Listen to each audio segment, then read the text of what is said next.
Hello dear students, now in this lecture we are going to start the new topic of the subject operating system and the subject code is BCS 401. Now आज के इस lecture में हम discuss करेंगे segmentation के बारे में, क्या होता है segmentation in the detail and virtual memory concept क्या होता है, वर्चुअल मेमोरी का एक्चुअल कॉन्सेप्ट क्या है, ये सब देखेंगे एंड वर्चुअल मेमोरी को कैसे हम इम्प्लीमेंट कर सकते हैं ये सब देखने वाले हैं एंड एक्चुअल में पेजिंग और सेगमेंटेशन में दोनों में डिफरेंस क्या होता है ये भी देखने वाले हैं। तो टॉपिक बहुत ही ज़्यादा इंपॉर्टेंट होने वाला है 7 मार्क्स के लिए। एंड चलिए स्टार्ट करते हैं लेक्चर्स को। एंड ये रिक्वायर्ड है कि आपने प्रीवियस लेक्चर्स को देखा हो, पेजिंग का लेक्चर तो देखा ही हो, ठीक है, क्योंकि पेजिंग और सेगमेंटेशन में बहुत ज़्यादा डिफरेंस नहीं है, दोनों सिमिलर ही हैं और क्या सिमिलर है, क्यों सेगमेंटेशन है, ये सब डिटेल्स हम देखने वाले हैं और ये सारे टॉपिक्स ऑलरेडी चैनल पे कवर है, जाके आप देख सकते हैं डिटेल से। तो चलिए स्टार्ट करते हैं। स्टार्ट करने से पहले जस्ट एक रिक्वेस्ट होगी, अगर फर्स्ट टाइम लेक्चर्स को आप देख रहे हैं तो ऑलरेडी आपको पता है ऑपरेटिंग सिस्टम का जो प्लेलिस्ट का लिंक है वो चैनल पे मिल जाएगा, जाके आप उसे शुरू से एक्सेस करके लेक्चर्स को देख सकते हैं, स्टडी कर सकते हैं। तो चलिए टॉपिक स्टार्ट करते हैं सेगमेंटेशन। और ये जो भी नोट्स है आपको मैं बार बार बोलता हूँ, व्हाट्सएप ग्रुप, टेलीग्राम ग्रुप में जाके आप ज्वाइन हो सकते हैं, वहाँ से डायरेक्टली आप डाउनलोड कर सकते हैं, ठीक है। पर्सनली बहुत सारे मैसेज आते हैं कि इसका नोट्स कहाँ पे है, तो टेलीग्राम पे फ्री ऑफ कॉस्ट आप जाके डाउनलोड कर सकते हैं। सेगमेंटेशन क्या होता है, देखो सेगमेंटेशन को समझने से पहले हम थोड़ा सा पेजिंग रिवाइज कर लेते हैं। आई होप कि आपने देखा होगा बट थोड़ा सा रिवाइज करेंगे कनेक्ट होने के लिए अच्छे से, ठीक है। देखो पेजिंग क्या होता है, पेजिंग एक स्टोरेज मैकेनिज्म होता है जिसमें कि हम डिवाइड करते हैं मेमोरी को पेजेस के अंदर, फ्रेम्स के अंदर। ये मैं क्या बोल रहा हूँ, देखो आपका जो फिजिकल मेमोरी होता है यानी जो मेन मेमोरी होता है उसको पेजिंग के हेल्प से डिवाइड किया जाता है फ्रेम्स में, यानी एक फिक्स्ड साइज ब्लॉक्स में डिवाइड किया जाता है। जैसे कि हम मेमोरी का पार्टीशन कर रहे थे ना, उसी तरीके से मैं बोल रहा हूँ, उसको डिवाइड किया जाता है फिक्स साइज ब्लॉक्स में, उसी को हम फ्रेम्स कहते हैं। और जो प्रोसेस होता है, प्रोसेस को हम जब डिवाइड कर देते हैं तो उसे हम पेज कहते हैं, पेज, ठीक है।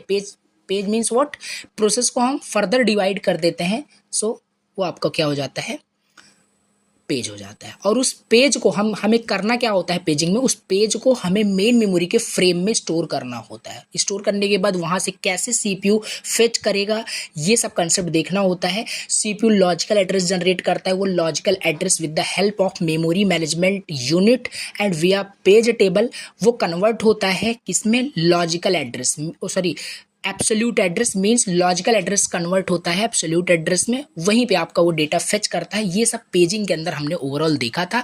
याद करने वाली बातें ये है पेजिंग का कि पेजिंग में जो डिवीज़न होता है मेमोरी का, यानी मेन मेमोरी को जो डिवाइड करते हैं, जो कि जिसको हम फ्रेम बोल रहे हैं, और प्रोसेस मेमोरी को डिवाइड कर रहे हैं जिसको हम पेज बोल रहे हैं।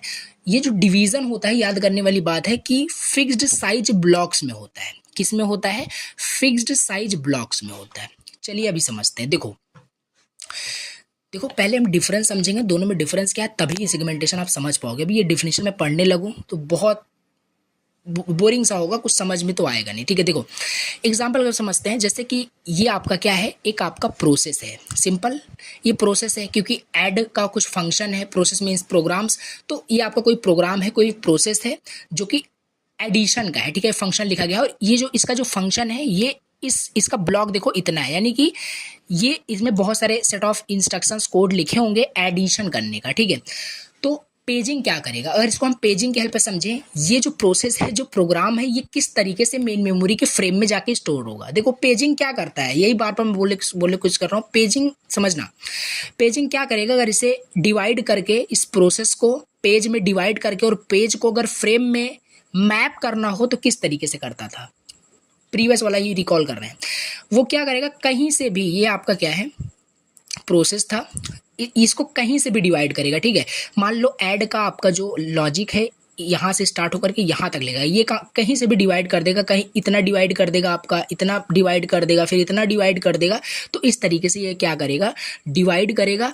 और अब इसमें आपके ईच जो ब्लॉक है, जैसे ये वाला जो ब्लॉक है F3 फ्रेम में स्टोर होगा, ये F4 फ्रेम में स्टोर होगा एंड अदर ये आपके अनदर फ्रेम में स्टोर होंगे। एंड फ्रेम में स्टोर होने का क्या मतलब है, मेन मेमोरी के किसी भी फ्रेम में वो स्टोर हो सकता है। वो चीज़ डिसाइड होता है आपका फिजिकल एड्रेस, लॉजिकल एड्रेस पे डिपेंड करता है, तो कहीं पे भी स्टोर हो सकता है। तो सपोज करो अगर सीपीयू, अब देखो सीपीयू ने डिमांड किया, सीपीयू CPU एग्जीक्यूट करना चाहता है, इस ऐड फंक्शन को एग्जीक्यूट करना चाहता है, इसको यूज़ करना चाहता है, यानी उसको रिक्वायरमेंट है 2 नंबर को ऐड करने का, तो सिंपल इसी को कॉल करेगा तभी तो एग्जीक्यूट कर पाएगा। तो ये चीज़ क्या है, इंटरनली ये सारी चीज़ें फ्रेम्स पेजेस में डिवाइड है, पेजेस फ्रेम में स्टोर है, जैसे आप देख सकते हो F3 में स्टोर है, F4 में स्टोर है। तो जब CPU यहाँ पे इसको यूज़ करना चाहेगा, ठीक है, तो ये चीज़ क्या होगा, तो जैसे अब एडिशन के लिए उसने कॉल किया, ठीक है, एडिशन के लिए उसने कॉल किया, अब आधा पार्ट तो इस फंक्शन का F3 में है, आधा पार्ट यहाँ पे F4 में है, और कहाँ पे है, किस सीक्वेंस में, ये सारा उसमें डिसाइड होता है। तो अगर F3 CPU को F3 यहाँ पे अवेलेबल कराया जाए, यानी क्या बोलते हैं, जो फ्रेम F3 में जो आप पार्ट रखा हुआ है ऐड फंक्शन का, अगर CPU को एग्जीक्यूट कराया जाए तो क्या पूरा जो ब्लॉक ऑफ कोड है वो F3 फ्रेम के अंदर है? नहीं, पूरा जो ब्लॉक ऑफ कोड है, जो पूरा एडिशन का लॉजिक है, वो F3 प्लस F4 दोनों के अंदर है। तो कैसे उसकी रिक्वायरमेंट पूरा हो पाएगी, यानी ये आपका ये डिसएडवांटेज है पेजिंग के अंदर। मीन्स यहाँ पे समझ में आ गया होगा कि पेजिंग का प्रॉब्लम यही है कि कहाँ से डिवीज़न होगा, कैसे उसे डिवाइड करेगा, कुछ पता नहीं होता, ठीक है, और कैसे किस फ्रेम में स्टोर होगा, कुछ भी पता नहीं होता, और इस तरीके से ये डिसएडवांटेज है। तो this is the problem in the paging, यही है पेजिंग में प्रॉब्लम। अब इस प्रॉब्लम को हम सेगमेंटेशन की हेल्प से सॉल्व करते हैं। यहाँ पे ध्यान से आपको यही देखना है कि ये आपका कोई प्रोसेस था, ये प्रोसेस किस तरीके से डिवाइड हो रहा है, किसी भी पार्ट में ये डिवाइड किसी भी तरीके से आपका डिवाइड हो सकता है, यानी इसमें यूज़र रिस्पॉन्सिबल नहीं है कि किस तरीके से आपका प्रोसेस डिवाइड होगा, ठीक है। ये ऑपरेटिंग सिस्टम सब करता है, मतलब डिवाइड करता है आपके ये प्रोसेस को पेजेस के अंदर, और ये पेजेस किस तरीके से किस फ्रेम में है ये सब डिसाइडेबल होता है by the operating system. User इसमें कुछ भी रोल नहीं प्ले होता। तो ये आपका डिसएडवांटेज बोलो या प्रॉब्लम ही बोलो पेजिंग के अंदर, क्योंकि अगर CPU को चाहिए ऐड करने का, कुछ उसे लॉजिक परफॉर्म कराना है, तो F3 भी उसे चाहिए, F4 भी उसे चाहिए, तो ये समस्या यहाँ पे आ जाएगी। और ये कहाँ है, कैसे, फिर थोड़ा सा कॉम्प्लेक्स हो जाएगा, ठीक है, इसको अवेलेबल कराना, CPU को इसे प्रोवाइड कराना। तो अब यहाँ पे सेगमेंटेशन हम समझते हैं। तो सेगमेंटेशन आपका एक मेथड है। Again segmentation is a method in which a process is divided into part, जिसमें आपका प्रोसेस पार्ट्स में डिवाइड होता है। जैसे पेजिंग में क्या होता था, यहाँ पे चाहे आप बोलो paging is a method in which a process is divided into parts, then we put into the main memory. Simple, यहाँ पे सेगमेंटेशन भी वही करता है। But most important points, let understand the difference between paging and segmentation. Paging में क्या होता था, whatever programs we have written in मतलब जो भी प्रोग्राम्स हम लिखे रहते हैं। फॉर एग्जांपल एक प्रोग्राम लिखा गया है C लैंग्वेज के अंदर, जैसे यही मैं बता रहा हूँ। नाउ पेजिंग डिवाइड करेगा इसे पेजेस के अंदर। इस प्रोग्राम को, प्रोसेस को क्या करेगा, पेजेस में वो डिवाइड करेगा without knowing whatever words written in the program. बिना कुछ समझे कि क्या प्रोग्राम में कैसा लॉजिक क्या लिखा हुआ है, बस उसे मतलब पेजेस में कहीं से भी कैसे भी उसे डिवाइड कर देगा। कौन सा पार्ट किस फ्रेम में डाल रहा है कुछ भी उसे पता नहीं, मतलब कि without knowing whatever was written in the program वो डिवाइड कर देता है। फिर डिवाइड करने के बाद पेजेस में, जैसे यहाँ पे डिवाइड किया पेजेस में, फिर उसे पुट करता है कहाँ पे, मेन मेमोरी के फ्रेम में। मैं बार बार बोल रहा हूँ, अगर आपने पेजिंग का कंसेप्ट समझा है, पेजिंग आपने देखा है प्रीवियस लेक्चर्स को, बहुत इजी तरीके से समझ में आपको ये आ रहा होगा। फिर उसे मेमोरी के फ्रेम में डाल दिया जाता है, ठीक है, ये चीज़ होता है। लेकिन segmentation works from the user point of view. लेकिन सेगमेंटेशन अब यहाँ पे आ जाता है। इस प्रॉब्लम को दूर करने के लिए segmentation works from user point of view, so that all those function must have been saved different pages. देखो अब यहाँ पे सेगमेंटेशन क्या करेगा, सेगमेंटेशन की हेल्प से ये अगर इसका हम सेगमेंट करें तो सेगमेंट्स में से डिवाइड करें, जैसे वहाँ पे हमने पेजिंग की हेल्प से डिवाइड कर रहे थे, अगर इसे हम सेगमेंट्स में डिवाइड करें तब ये कैसे होगा। और देखोगे भी बहुत इफिशिएंटली आराम से सारा चीज़ें आपका हो जाएगा। जैसे ऐड आपका ये मेथड फंक्शन था जो कि लॉजिक इसके अंदर लिखा हुआ है, यहाँ पे आपका मेन होगा, ठीक है। तो इसमें सेगमेंट में क्या होता है, सेगमेंटेशन में क्या होता है, जैसे आपका इसमें अलग अलग इसको डिवाइड करके सेगमेंट्स में कन्वर्ट कर देते हैं। जैसे ये आपका प्रोसेस था, प्रोग्राम था, इसका सेगमेंट्स में कन्वर्ट कर देंगे। ये मेन फंक्शन का एक सेगमेंट बना दिया जाएगा, जैसे हम S1 बोल सकते हैं, जैसे S1 बोल सकते हैं।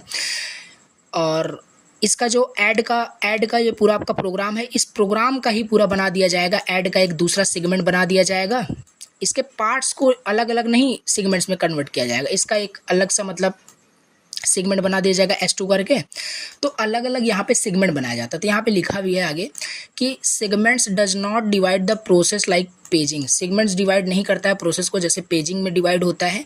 Segment will do create different segments, segment create करता है सेगमेंटेशन में, हर एक जो प्रोसेस प्रोग्राम होता है उसका एक अलग सेगमेंट बनता है। जैसे एग्जांपल में आपका मेन फंक्शन का, क्योंकि मेन के अंदर ही सारा लॉजिक लिखा रहता है, तो मेन का एक अलग सेगमेंट बना दिया गया है S1। उसी तरीके से ऐड फंक्शन जो आपका था, जो अभी हम देख रहे हैं पेजिंग में क्या होता था, यही ऐड का पता नहीं कितना पार्ट डिवाइड करके किस किस फ्रेम में रख दिया जाता था। That is the problem with the paging. Okay, तो यहाँ पे यही चीज़ आपका आ गया, ऐड का पूरा देखो लॉजिक का ही सेगमेंट बना दिया गया S2। अब अगर CPU यहाँ पे अगर रिक्वायरमेंट करता है ऐड करना है, यही सेगमेंट CPU को अवेलेबल करा दिया जाएगा, CPU आराम से एग्जीक्यूट कर लेगा सारी चीज़ें। तो ये था, ठीक है। यहाँ पे सब्ट्रैक्शन का भी इसी तरीके से सेगमेंट S3 बना दिया गया, स्टैक का भी यहाँ पे बन गया, स्क्वायर रूट निकालने का कोई मेथड है उसका भी बना। तो मतलब कुल मिला के कहने का मतलब है it create the segment from user point of view. यानी सेगमेंटेशन में क्या होता है, जो प्रोसेस प्रोग्राम होता है उसका जो डिवीज़न होता है, यानी उस प्रोग्राम को जब हम डिवाइड करते हैं, उसका सेगमेंट में जब कन्वर्ट करते हैं, यूज़र के पॉइंट ऑफ व्यू से होता है। ठीक है, यूज़र के पॉइंट ऑफ व्यू से होता है, जो यूज़र चाहता है उस तरीके से डिवीज़न होता है प्रोग्राम या प्रोसेस का। जैसे यहाँ पे देखो, यूज़र ऐसे ही चाहता है उसका मेन अलग हो, ऐड मेथड अलग हो, जो भी CPU को रिक्वायरमेंट है उसको ईजी वे में एक्सेस कर सके CPU, इस तरीके से। ना कि यूज़र ये चाहता है कि इस तरीके से कहीं से भी आपका प्रोग्राम प्रोसेस डिवाइड कर दिया जाए, मतलब पेजिंग कर दिया जाए और देन उसे मेन मेमोरी के फ्रेम में डाला जाए। तो यहाँ पे भी वही सेम चीज़ होगा, इसमें बस प्रॉब्लम उतना पेजिंग में वही था जो मैंने बताया, बाकी उसमें पेजेस में डिवाइड किया जाता था, इसमें सेगमेंट्स में डिवाइड किया गया। और ये सेगमेंट अगेन वही पेजिंग का कंसेप्ट यूज़ होकर के इसे मेन मेमोरी के फ्रेम में डाला जाएगा।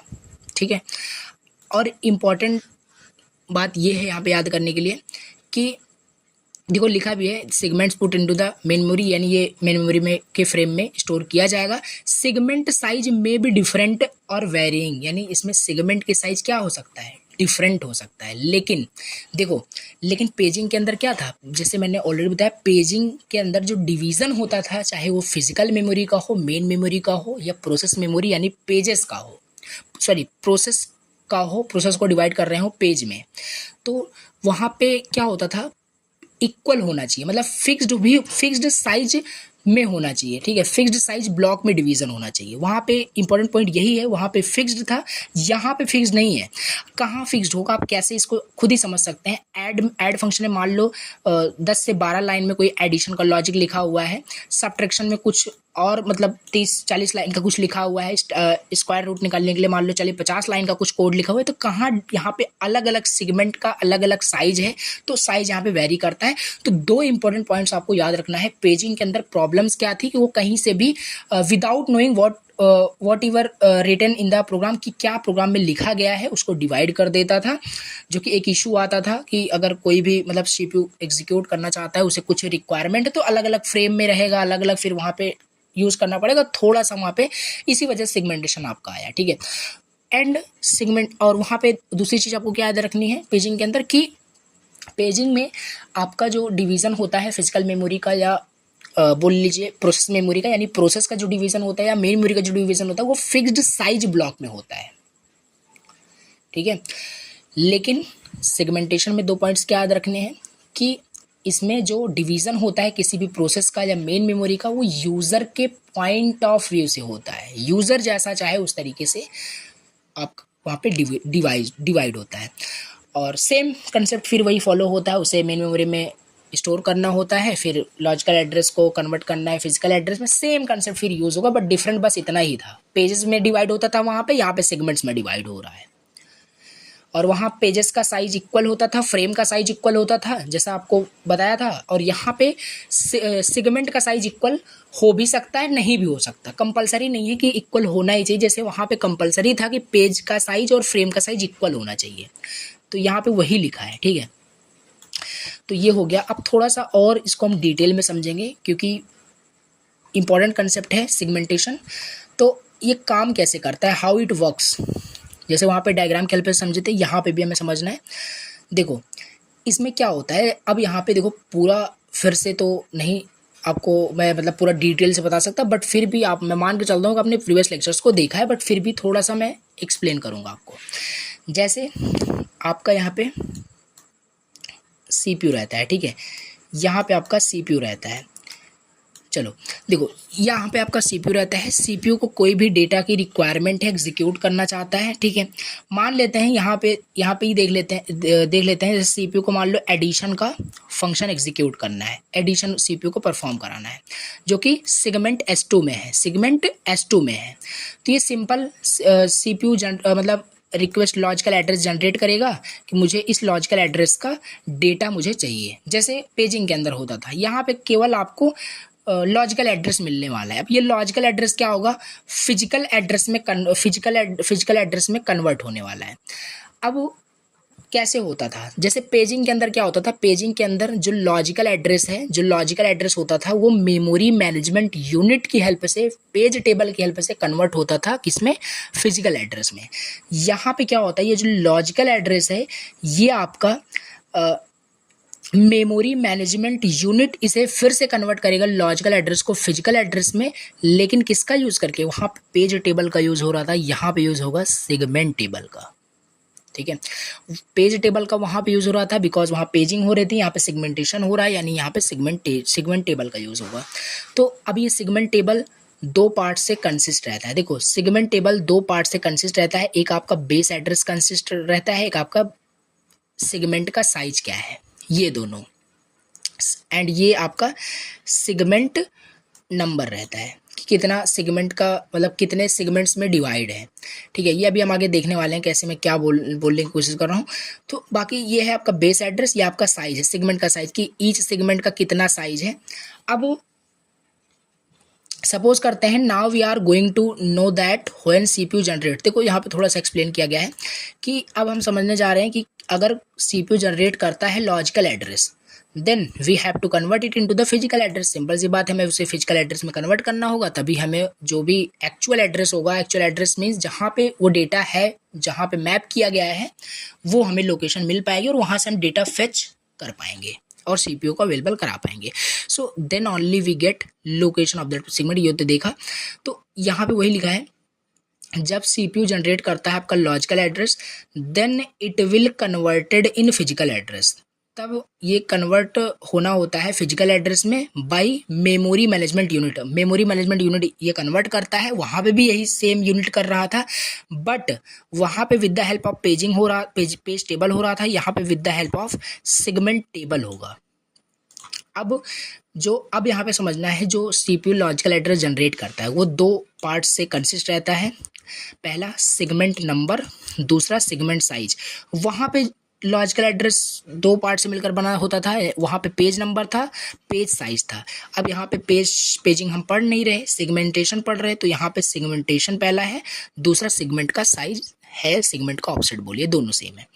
तो ये है आपका लॉजिकल एड्रेस, ठीक है। अभी लॉजिकल एड्रेस में फर्स्ट आपका सेगमेंट नंबर कंटेन करेगा, दूसरा सेगमेंट साइज कंटेन करेगा, ये चीज़ हो गया। अब हम सपोज करते हैं, देखो नाउ सपोज करते हैं CPU generates a logical address 0011000, ये CPU ने लॉजिकल एड्रेस जनरेट किया, हमें इस एड्रेस पे जा करके जो भी सेगमेंट पड़ा हुआ है उस सेगमेंट को ला करके CPU को देना है, सेगमेंटेशन, ठीक है। अब देखो यहाँ पे जो डायग्राम आपने देखा था, ठीक है, जो डायग्राम आपने यहाँ पे देखा था, इसका इसको डायग्राम को आपको बनाना है इस तरीके से, बाकी भी समझाता भी हूँ कैसे यहाँ पे क्या कंडीशन दिया गया है। और यहाँ पे आप कोई भी वैल्यू ले सकते हो, ठीक है, बेस एड्रेस कोई भी आप ले सकते हो, और सिंपल बेस एड्रेस साइज कुछ भी आप रैंडम चूज कर सकते हो, ठीक है। उसके बाद फिर ये चीज़ आपको इस तरीके से डायग्राम को बनाना है। अब यहाँ पे मैं बताता हूँ, जैसे एग्जांपल यहाँ पे मैंने देखा कि CPU जनरेट किया लॉजिकल एड्रेस जो कि है 001100, यानी 000111100, ये जनरेट किया, ठीक है।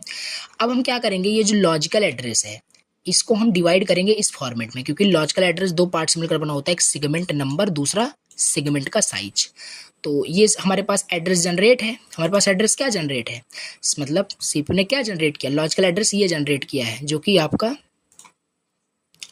ये है, ठीक है। तो इसे हम अब डिवाइड करेंगे। Let's divide this address segment number and segment size में हम इसे इक्वली डिवाइड करेंगे। तो जैसे हमारे पास ये था डेटा, ठीक है, तो इसे हमने डिवाइड कर दिया, मतलब हाफ में डिवाइड कर दिया, ये मतलब इक्वली होना चाहिए, ठीक है, दोनों साइड। तो ये चीज़ आपका हो गया 001 हो गया। ये डिनोट कर रहा है आपका सेगमेंट नंबर को डिनोट कर रहा है। एंड लास्ट वाला ये आपका सेगमेंट का भी साइज आगे आपका सेगमेंट टेबल से निकलेगा, ठीक है। तो फर्स्ट आपको ध्यान देना है, क्योंकि हमें सेगमेंट नंबर से मतलब है कि कौन सा सेगमेंट चाहिए, ठीक है, सीपीयू को। तो ये चीज़ हमें है, हमने इसमें दो पार्ट्स में इसे डिवाइड कर दिया। तो पहला आपका सेगमेंट नंबर, दूसरा आपका सेगमेंट साइज। तो इस तरीके से हमें सेगमेंट नंबर से मतलब है। और 0001 आपका क्या डिनोट कर रहा है, 1 डिनोट कर रहा है। तो 1 यानी हमें सेगमेंट नंबर 1 पे जाना है। सेगमेंट नंबर हमें कहाँ जाना है, 1 पे जाना है। Now we have to go on segment 1 and there we find size D हमें फाइंड करना है, और वहाँ से हमें डी की साइज को फाइंड करना है। तो देखते हैं, यहाँ पे जो अभी मैंने बताया वही यहाँ पे एक्सप्लेन थोड़ा सा और अच्छे से डायग्रामेटिकल यहाँ पे करते हैं। हमने क्या किया था, वहाँ पे सीपीयू ने एक एड्रेस जनरेट किया था। सीपीयू ने क्या किया था, एक एड्रेस जनरेट किया था जो कि था, एक सेकेंड, हाँ, सीपीयू ने जो एड्रेस जनरेट किया था जो था यहाँ पे आपका 001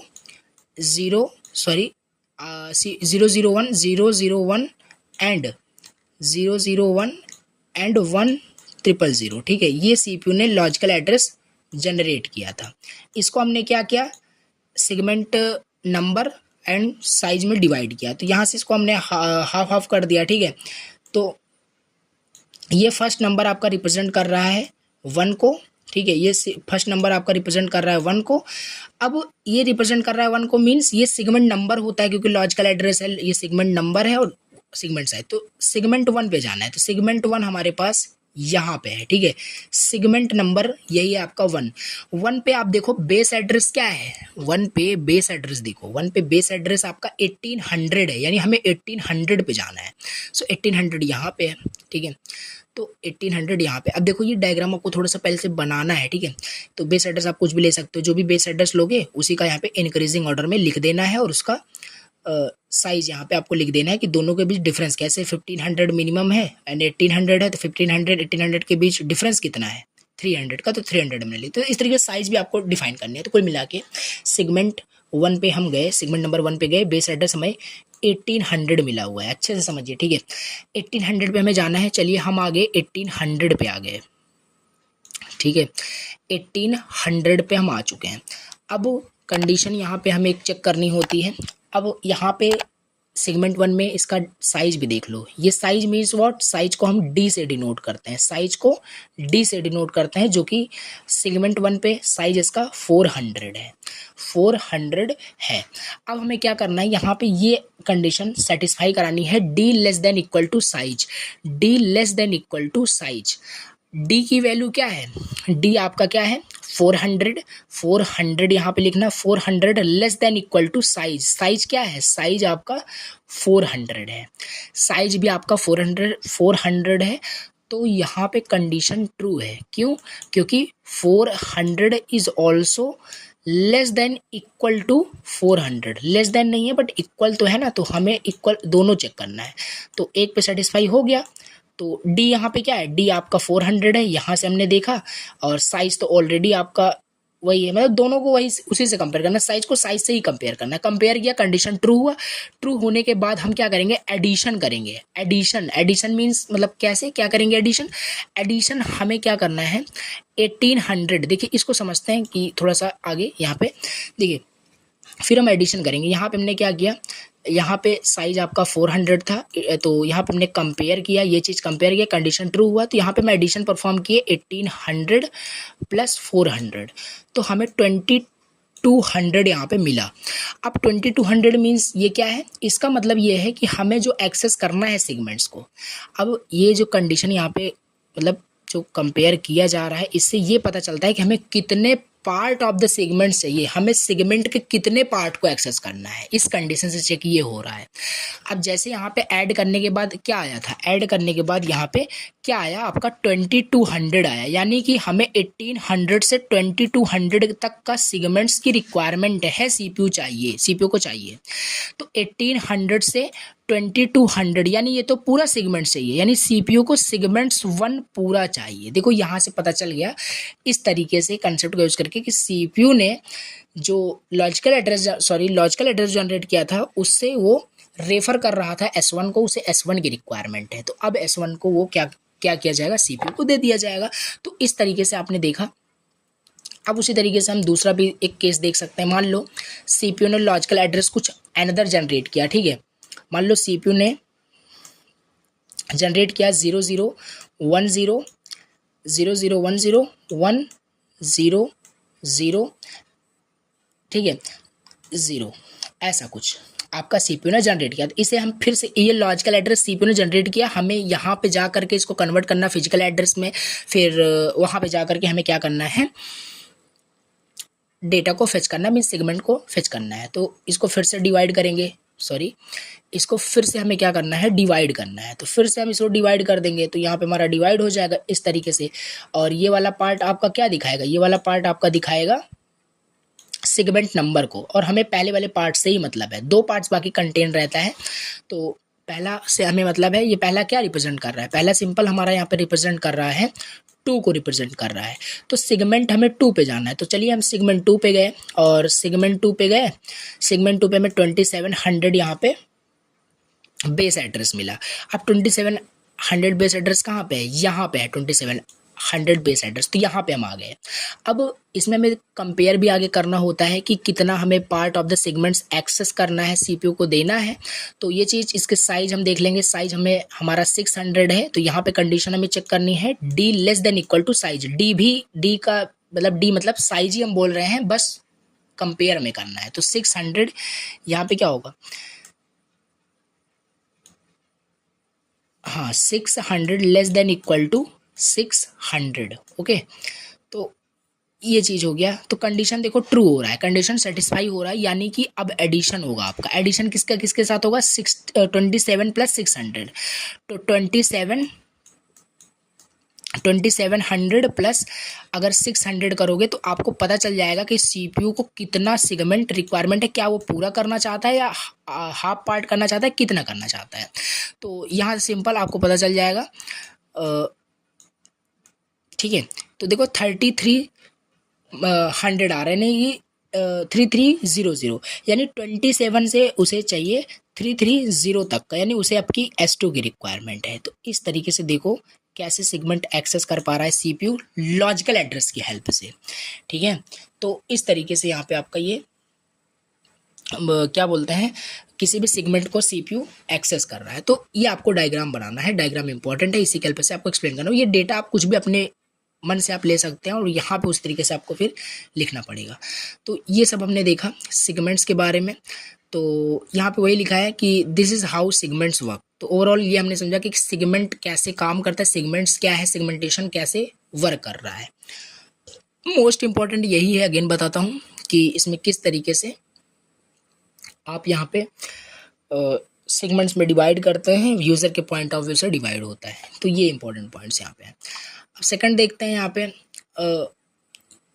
डिफरेंस क्या है, difference between segmentation and paging. Segmentation and paging में डिफरेंस क्या है, कुछ नहीं है, आपको वही लिखना है जो ऑलरेडी आपने पढ़ रखा है। ये सब आप खुद भी कर सकते हैं। देखिए सेगमेंटेशन में प्रोग्राम डिवाइड होता है वेरिएबल साइज में, ठीक है, जबकि प्रोग्राम में फिक्स साइज में। ये तो बताया ही, आपको बार बार बता रहा हूँ। सेगमेंटेशन में यूज़र रिस्पॉन्सिबल होता है डिवाइड करने के लिए, यहाँ पे ऑपरेटिंग सिस्टम रिस्पॉन्सिबल होता है। सेगमेंटेशन का जो प्रोसेस होता है वो थोड़ा सा स्लोअर होता है, क्योंकि सेगमेंट्स में डिवाइड करना होता है, यू तो समझ सकते हो। और यहाँ पे पेजिंग के अंदर कहीं से भी कुछ भी आप कैसे भी डिवाइड कर सकते हो, तो फास्टर हो जाता है। और सेगमेंटेशन ये विजिबल होता है टू द यूज़र, बिकॉज ये यूज़र रिस्पॉन्सिबल होता है, और ये इनविजिबल होता है बिकॉज इट विल डिवीजन, मतलब ये डिवाइड होता है किसके द्वारा, ऑपरेटिंग सिस्टम के जरिए। सो सेगमेंटेशन एलिमिनेट करता है इंटरनल फ्रेगमेंटेशन को, एंड ये आपका मतलब सफ़र करता है इंटरनल फ्रेगमेंटेशन, मतलब पेजिंग के अंदर इंटरनल फ्रेगमेंटेशन भी आपका होता है। क्यों होता है? क्योंकि फिक्स साइज आपका ब्लॉक होता है। फिक्स साइज पार्टीशन में हमने पढ़ ही रखा है कि इंटरनल फ्रेगमेंटेशन होता ही होता है। तो ये चीज़ हमने यहाँ पे देखा। अब इसके बाद हम यहाँ पे कंसेप्ट समझते हैं वर्चुअल मेमोरी का। What is virtual memory? ठीक है, देखो सेगमेंटेशन का समझ में आ गया होगा कंसेप्ट। अब हम यहाँ पे पूरा हमारा नया टॉपिक है जो कि है वर्चुअल मेमोरी। देखो ये आपने पढ़ रखा है ऑलरेडी कंप्यूटर ऑर्गेनाइजेशन आर्किटेक्चर में, बाकी फिर से हम अच्छे समझते हैं। देखो वर्चुअल मेमोरी का मतलब क्या होता है, नाम से पता चल रहा है। वर्चुअल मेमोरी ऐसा मेमोरी जो वर्चुअल है, यानी वो एग्जिस्ट ही नहीं करता है रियल में, वो उसका कोई मतलब ही नहीं है, रियल में कुछ एग्जिस्टेंस ही नहीं है, बस वो मेमोरी हम उसे बोल रहे हैं, यानी मेमोरी जो है आपका वर्चुअल है। So virtual memory provides the illusion to the programmer. Virtual memory programmer को इल्यूजन प्रोवाइड करता है, ठीक है, that a process whose size is larger than the size of main memory can also be. देखो कुल मिला के कहने का क्या मतलब है, वर्चुअल मेमोरी पहली चीज आपको मैं इसी वर्ड में बताता हूँ, वर्चुअल मेमोरी रियल में एग्जिस्ट नहीं करती एक, क्योंकि ये वर्चुअल है, सिर्फ हम इमेजिन कर रहे हैं कि हाँ इस टाइप की मेमोरी कुछ होती है, वर्चुअल मेमोरी होती है। और ये इल्यूजन क्रिएट करता है, यूज़र को बोलो या प्रोग्रामर को बोलो, एक इल्यूजन क्रिएट करता है, कन्फ्यूजन क्रिएट करता है। क्या कन्फ्यूजन, क्या इल्यूजन?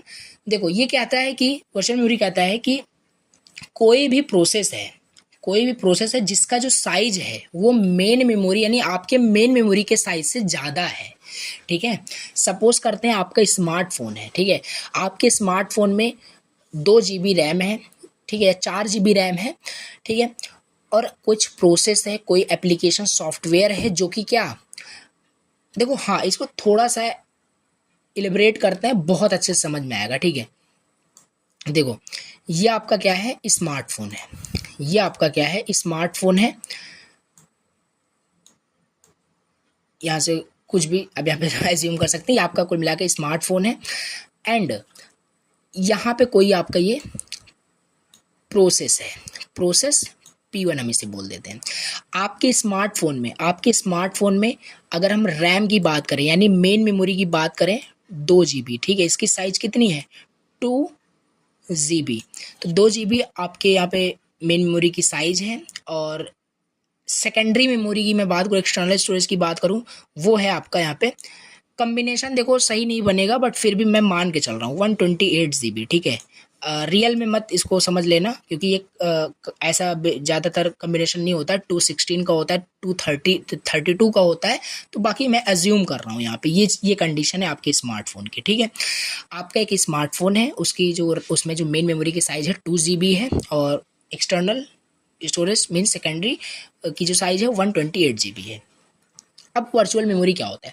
वर्चुअल मेमोरी कहता है कि कोई प्रोसेस आपका P1 है जिसका जो साइज है, अब इस प्रोसेस का साइज मैं मान लेता हूँ कोई आपका गेमिंग एप्लीकेशन सॉफ्टवेयर है जो कि इसकी साइज है 4 GB, ठीक है। देखो इसकी साइज क्या है 4 GB, और ये कुछ भी हो सकता है, कोई भी गेम हो सकता है, ठीक है, और इतने बड़े बड़े सॉफ्टवेयर होते भी हैं, ठीक है, जो आपको इजीली मिल जाएगा प्ले स्टोर पे, आप डाउनलोड कर सकते हैं। तो ये प्रोसेस आपका कुछ है। अब ये प्रोसेस वर्चुअल मेमोरी ये कहता है कि जिसकी साइज जो है आपके मेन मेमोरी से ज़्यादा है, मेन मेमोरी की साइज 2 GB है और इसकी साइज 4 GB, और ये वर्चुअल मेमोरी बोलता है कि इस प्रोसेस को फिर भी आप अपने स्मार्टफोन में चला सकते हो। अगर नॉर्मली देखो तो आप कंफ्यूज हो जाओगे, सोचोगे भी, अगर आपको वर्चुअल मेमोरी का कंसेप्ट अगर बिल्कुल भी कुछ भी नहीं पता है अभी, अगर मान के चलते हैं, तो आप थोड़ा सा कंफ्यूज हो जाओगे कि यार 2 GB का रैम है, 2 GB का मेन मेमोरी है, इसमें 4 GB का हमारा प्रोसेस कैसे एग्जीक्यूट हो जाएगा। थोड़ा सा यहाँ पे आ जाता है आपका कन्फ्यूजन, ठीक है, इल्यूजन क्रिएट हो जाता है। यही बोल रहा है कि वर्चुअल मेमोरी प्रोवाइड करता है इल्यूजन टू द प्रोग्रामर और the user whose size is larger than the size of the main memory। इसकी साइज मेन मेमोरी के साइज से ज़्यादा है, ठीक है। चलिए, virtual memory does not really exist, ये अभी डिलीट नहीं करते, इसको हम समझेंगे अभी। तो यहाँ पे लिखा है, देखिए यहाँ पे वही लिखा है कि वर्चुअल मेमोरी, एक सेकेंड, ठीक है, यहाँ पे वही लिखा है कि virtual memory does not really exist, ये रियली एग्जिस्ट नहीं करता है, but the part of the secondary memory are made as virtual memory. देखो ये पार्ट जो है ये बहुत इंपॉर्टेंट है कि वर्चुअल मेमोरी कुछ नहीं होता है, रियल में एग्जिस्ट ही नहीं करता है, बट एक पार्ट होता है सेकेंडरी मेमोरी का, सेकेंडरी मेमोरी का एज अ पार्ट ही आपका वर्चुअल मेमोरी होता है। समझते हैं डिटेल से क्या होता है। देखिए अब पहले इस एग्जांपल को कवर कर लेते हैं, ठीक है, जो यहाँ पे हम समझ रहे थे। तो अब बताइए यहाँ पे ये कैसे एग्जीक्यूट होगा, कैसे आपका ये प्रोसेस सक्सेसफुली एग्जीक्यूट होगा, रन होगा आपके स्मार्टफोन पे। तो यहाँ पे वर्चुअल मेमोरी का ही कंसेप्ट आएगा। जैसे बताया, वर्चुअल मेमोरी पार्ट होता है सेकेंडरी मेमोरी का। अब ये क्या करेगा, जब इस प्रोसेस को अपने स्मार्टफोन पे एग्जीक्यूट करने जाओगे, रन करने जाओगे या डाउनलोड करोगे, तो यहाँ पे आपका जो सेकेंडरी मेमोरी का, क्योंकि आपका जो मेन मेमोरी का साइज वो तो ये फिक्स है 2 GB ही रहेगा, बढ़ेगा नहीं, ठीक है। तो ये क्या करेगा, इसको 4 GB की रिक्वायरमेंट है। 2 GB तो आपका ये कंज्यूम कर लेगा यहाँ से, ठीक है, 2 GB आपका रैम ये ले लेगा, ठीक है, रन करेगा। बट जो 2 GB से और रिक्वायरमेंट है वो आपका सेकेंडरी स्टोरेज से ले लेगा, ठीक है। ये सेकेंडरी स्टोरेज से 2 GB आपका ले लेगा, और यहाँ से आपका कितना बचेगा, यहाँ से आपका बचेगा 126 GB, क्योंकि 2 GB आपका कौन ले लिया, प्रोसेस P1। और यहाँ से जब आपका 2 GB ये ले लेगा और 2 GB है, तो 4 GB का ये जो आपका प्रोसेस है सक्सेसफुली क्या करेगा, एग्जीक्यूट हो जाएगा, गेम आराम से प्ले कर पाओगे आप। तो आपको लगेगा कि आपका जो प्रोसेस है वो चल रहा है, ठीक है, आपके मेन मेमोरी में चल रहा है, बट नहीं, वहाँ पे वर्चुअल मेमोरी का कंसेप्ट यूज़ हो रहा है। यानी वहाँ पे आपके सेकेंडरी मेमोरी का एज अ कुछ पार्ट वर्चुअली यूज़ हो रहा है, वर्चुअल मेमोरी की जैसे यूज़ हो रहा है। तो ये था, ठीक है, सक्सेसफुली आपका प्रोसेस चल जाएगा। तो ये है। अब यहाँ पे वही समझ लेते हैं आगे थोड़ा सा और। Virtual memory is a feature, एक फीचर होता है ऑपरेटिंग सिस्टम में, वेयर लार्ज प्रोग्राम, जहाँ पे जो लार्ज प्रोग्राम या प्रोसेस है वो स्टोर हो सकते हैं themselves in form of pages, will their execution and only the required pages are the portion of the process are loaded in the main memory. देखो ये थोड़ा सा थ्योरेटिकल पार्ट में लिखा है, बाकी जो समझाया वही आपको एग्जाम में लिखना है, ठीक है, कि वर्चुअल मेमोरी क्या होता है, कि रियली एग्जिस्ट नहीं करता है। ये एग्जांपल वगैरह बना के लिख सकता है। थोड़ा सा डायग्रामेटिकल और भी अच्छे से समझता है, वो तो हमने एक रियल वर्ल्ड एग्जांपल देखा था, ऑपरेटिंग सिस्टम के कंटेक्स्ट में देखते हैं। यहाँ पे है आपका CPU, यहाँ पे है आपका मेन मेमोरी, यहाँ पे है आपका सेकेंडरी मेमोरी। देखो सेकेंडरी, देखो यहाँ पे हमने KB में साइज को यहाँ पे अज्यूम किया है, जो कि बहुत कम है, बट फिर भी हम अज्यूम करके चल रहे हैं, एग्जांपल हमें समझना है बस खाली, ठीक है। सेकेंडरी मेमोरी का साइज हमने 60 KB, सॉरी, सेकेंडरी मेमोरी का साइज हम मान लेते हैं, सेकेंडरी मेमोरी का हम साइज मान लेते हैं कितना है, 100 KB है, ठीक है, यहाँ पे लिख लेना, ठीक है। सेकेंडरी मेमोरी का साइज कितना है, 100 KB है। मेन मेमोरी का साइज कितना है, 20 KB है। मेन मेमोरी का साइज 20 KB है, सेकेंडरी मेमोरी का साइज 100 KB है, और CPU है। अब मान लेते हैं कोई प्रोसेस P1 है, उसकी साइज 60 KB है, और इस प्रोसेस को एग्जीक्यूट करना है। इस प्रोसेस को CPU क्या करना चाहता है, प्रोसेस P1 को एग्जीक्यूट करना चाहता है। और कोई भी प्रोसेस अगर एग्जीक्यूट करना चाहता है CPU, तो वो प्रोसेस 100% रिजाइड होना चाहिए कहाँ पे, मेन मेमोरी में। रिजाइड मीन्स व्हाट, कि वो प्रोसेस आपके पहले मेन मेमोरी में आना चाहिए। मेन मेमोरी में आएगा तभी एग्जीक्यूट आपका CPU करेगा। मेन मेमोरी में सारे प्रोग्राम्स प्रोसेस रन होते हैं, सब कुछ आपको पता ही है ऑलरेडी। तो ये प्रोसेस P1 था, 60 KB इसकी साइज है, सेकेंडरी मेमोरी की साइज 100 KB है, और मेन मेमोरी की साइज 20 KB है। अब बताओ 60 KB का प्रोसेस है, मेन मेमोरी में ये आएगा तभी CPU एग्जीक्यूट करेगा। तो किस तरीके से अब यहाँ पे आपका ये 60 KB का प्रोसेस 20 KB के मेन मेमोरी के साइज में आएगा, तो बिल्कुल आ सकता है। कैसे, अब यहाँ पे जैसे रियल वर्ल्ड अभी एग्जांपल में देखा था, सेकेंडरी मेमोरी का कुछ part as a virtual memory काम कर रहा था, तो यहाँ पे भी 100 KB आपका इसका साइज है, ठीक है। ये क्या करेगा, पहले आपका जो प्रोसेस P1 है ये आपका सेकेंडरी मेमोरी में स्टोर होगा। एक सेकंड, ये आपका क्या होगा, सेकेंडरी मेमोरी में स्टोर रहेगा, ठीक है। 60 KB ले रहा है, ठीक है, 60 KB ले रहा है। इट मीन्स यहाँ पे 60 KB माइनस करो, बचा कितना आपका, थोड़ा सा समझना है आपको, अच्छे से समझ में आएगा, ठीक है। यहाँ से 40 KB अभी सेकेंडरी मेमोरी में बचा हुआ है, 60 KB आपका ये प्रोसेस ले लिया है। अब क्या करेगा, इस प्रोसेस P1 को मेन मेमोरी में लाना पड़ेगा for execution, because CPU wants to execute this process. तो 20 KB मेन मेमोरी की साइज है। हम क्या करेंगे, इस प्रोसेस P1 को, यहाँ पे हम पेजिंग यूज़ कर सकते हैं, सेगमेंटेशन यूज़ करते हैं, कुल मिला के हमें इसे मेन मेमोरी में लाना है। और सेकेंडरी मेमोरी से मेन मेमोरी में कोई भी प्रोसेस, कोई भी पेजेस लाने का कंसेप्ट ही हमारा यूज़ होता है पेजिंग, सेगमेंटेशन, यही हम करते हैं, ठीक है। मैं सेकेंडरी मेमोरी से मेन मेमोरी में हम प्रोसेस को लाते हैं with the help of paging, segmentation. तो अभी यहाँ पे मेन मेमोरी की साइज 20 KB है, तो मैक्सिमम 20 KB का कोई प्रोसेस यहाँ पे आ सकता है। तो इसको हम 3 पार्ट्स में डिवाइड कर देंगे। अगर 20 × 3 करें तो 60 KB का हो जाएगा। तो हम अलग अलग इसको पेजेस में डिवाइड किए। यहाँ पे एक पेज आपका प्रोसेस का 20 KB का हो गया, फिर उसी तरीके से आपका ये। तो देखो यहाँ पे P1, P2, P3, बट यहाँ पे क्या है कि आपका अलग अलग तो यहाँ पे पेजेस में डिवाइड होके आएगा, but at the same time मतलब एक समय में केवल एक ही प्रोसेस आपका आ सकता है, एक ही पेज या एक ही प्रोसेस बोल लीजिए आ सकता है, क्योंकि साइज इसका 20 KB है। तीनों थोड़ी ना ला दोगे अलग अलग करके कि 20 ओवरऑल आया तो 60 ही अगर ऐसे करोगे, नहीं। यहाँ पे स्वैप इन स्वैप आउट का कंसेप्ट यूज होता है, स्वैपिंग यूज होता है यहाँ पे।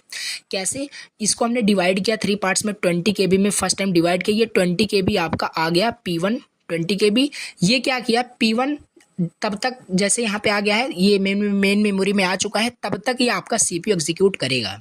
CPU आराम से 20 KB एग्जीक्यूट कर लेगा, क्योंकि मेन मेमोरी की साइज 20 KB है। आराम से CPU अपना तब तक इस पेज को एग्जीक्यूट करता रहेगा, ठीक है।